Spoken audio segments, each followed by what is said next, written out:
सीमा 5वीं कक्षा में पढ़ती थी। पढ़ने लिखने में बहुत कमजोर थी। बस उसकी एक ही विशेषता थी कि वो दिखने में सुंदर थी, इसलिए सब उसकी सुंदरता की तारीफ करते थे। सीमा को इस बात का घमंड हो गया और वो ऐसी लड़कियों से नफरत करने लगी जो सुंदरता में कुछ कम थी। उसे सबसे अधिक वंदना से नफरत थी, क्योंकि उसका रंग कुछ काला था। वो हमेशा उसे काली बिल्ली कहकर चिढ़ाती थी, लेकिन वंदना का स्वभाव इतना अच्छा था कि वो उसे कभी कुछ न कहती। वंदना बड़ी भोली भाली लड़की थी, पढ़ने लिखने में बड़ी होशियार थी। सभी अध्यापिकाएं उसे बहुत प्यार करती थी। घर पर भी माँ उससे बहुत खुश थी। हर काम में माँ को सहयोग देती। सभी काम वो मन लगा का करती थी। वह बड़ी बड़ी सफाई पसंद थी, इसलिए हमेशा साफ सुथरी भी रहती थी। सीमा सारे दिन घर से बाहर खेला करती। अर्धवार्षिक परीक्षा निकट आ गई, लेकिन उसे तो किसी बात की चिंता नहीं थी। एक दिन सीमा सवेरे अपने घर से बाहर निकली। उसके पापा नई गेंद लाए थे, इसलिए वह बहुत खुश थी। वो सीधी अपनी एक सहेली दिव्या के घर गई। दिव्या उस समय अपने घर की सफाई करने में मदद कर रही थी। सीमा को देखते ही वो बोली, आओ सीमा। दिव्या, चलो बाहर खेलने के लिए चलते हैं। नहीं सीमा, मुझे तो अभी बहुत काम करना है। फिर सवेरे सवेरे पढ़ने का समय होता है। मैं शाम को खेलूंगी। ये सुनकर सीमा ने मन ही मन कहा, बड़ी आई काम करने वाली, और मुंह फुलाकर बाहर चली आई। इसके बाद वो अपनी दूसरी सहेली रीता के यहाँ गई और नई गेंद दिखाते हुए बोली, रीता क्या तुम मेरे साथ चलेगी? नहीं, मैं तुम्हारे साथ अभी नहीं जा सकती। मुझे अभी पढ़ाई करनी है, घर का काम करना है।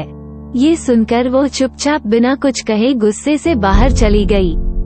इसके बाद वो अपनी कई सहेलियों के घर गई, पर सभी पढ़ाई कर रही थी। किसी को खेलने की फुर्सत नहीं थी। फिर कुछ सोचकर सीमा अपनी प्रिय सहेली नीता के घर गई, लेकिन वह भी उस समय पढ़ाई कर रही थी।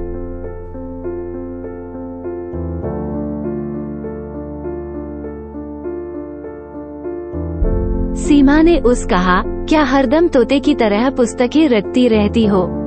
चलो बाहर खेलने चलते हैं। सीमा, वार्षिक परीक्षा निकट है। मुझे पढ़ाई करनी है, इसलिए मैं तुम्हारे साथ खेलने नहीं चल सकती। तुम भी अपने घर जाकर पढ़ाई करो, वरना इस बार फिर फेल हो जाओगी। सीमा उदास मन से लौटने लगी, तभी उसे नीता की आवाज सुनाई दी। वो अपने माँ से कह रही थी, देखो न माँ, सीमा सवेरे सवेरे खेलने के लिए आ गई। उसे पढ़ाई की बिल्कुल चिंता नहीं है। मैं अब उसके साथ नहीं रहूंगी। जब देखो तब वो अपनी सुंदरता की चर्चा करती रहती है। माँ, मुझे तो वंदना बहुत अच्छी लगती है। वो बहुत मेहनती है, पढ़ने लिखने में भी बहुत होशियार है। बस उसका रंग ही थोड़ा सा काला है। ये सीमा तो उस बेचारी को काली बिल्ली कहकर चिढ़ाती रहती है। ये सुनकर उसकी माँ बोली, नीता सुंदरता रंग से नहीं, गुणों से होती है। अच्छे गुण ही वंदना की सुंदरता है। सीमा इसके आगे कुछ न सुन सकी। वो चुपचाप अपने घर की ओर जा रही थी। लेकिन तभी रास्ते में केले के छिलके पर उसका पैर पड़ गया। वो फिसल गई। वंदना अपने घर के बाहर खड़ी थी। उसने सीमा को गिरते देखा तो तुरंत दोनों हाथ पकड़कर उसे बड़े प्यार से उठाया। ये देखकर सीमा की आंखें भर आई। वो मन ही मन सोच रही थी कि वो वंदना से कितनी नफरत करती है, लेकिन वंदना के मन में उसके लिए कितना प्यार है। वो बोली, वंदना तुम सबसे सुंदर हो और मैं काली बिल्ली हूँ। मैंने तुम्हें काफी तंग किया है, बहुत चिढ़ाया है, मुझे माफ कर दो। अरे भला सहेली से माफी मांगी जाती है? सचमुच सीमा ने अपनी सुंदरता पर घमंड करना और वंदना को चिढ़ाना छोड़ दिया।